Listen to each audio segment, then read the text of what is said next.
While reading Jason Lusk's book, I've learned a lot of stuff that I didn't know was out there when it comes to what we eat. For example, like in chapter 5, he talks about lab-made meats, which I didn't even know that they were trying to do, which is baffling to me.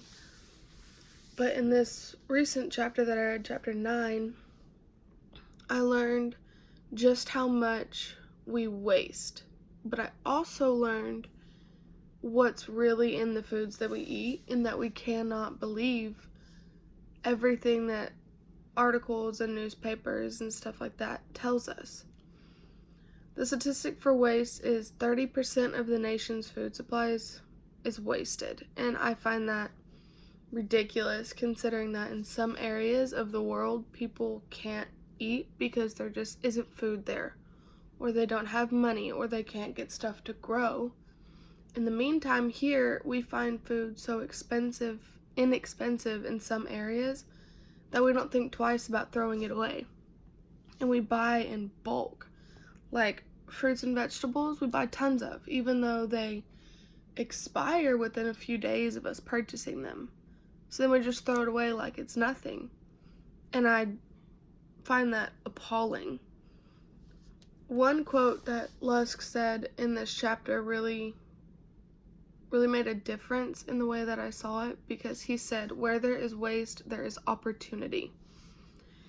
And he followed it by giving us the example of Eldon Roth. And what he did, I really like the way that he went about providing more out of less.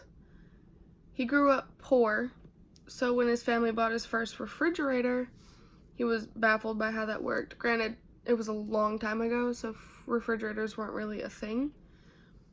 But the way that it worked, made him curious. So then he started coming up with all these new ways to preserve foods for longer, quicker, and he just wanted to do something to minimize the waste. One way that he did this was coming up with what people call pink slime, which is wrong, which I didn't know that. So I was really interested by that, because I've always believed that all the websites and the articles demonizing the pink slime, calling it substandard beef, scraps, and salvaged meat, which all of those things are disgusting when you're thinking about things that you're consuming. But it's viable that all the terms would raise concerns to anyone who reads about them, especially when it comes to what you're putting in your bodies. But in reality, the slime is just frozen, lean, finely textured beef.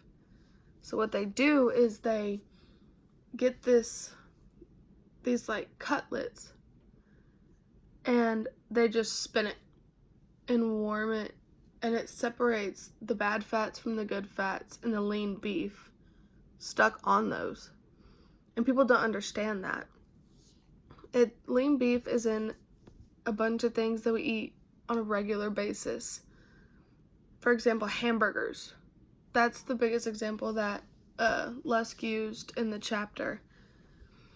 The way that people demonize the so-called slime makes it to where consumers who find out that it's in what they eat, it makes them not want to purchase it.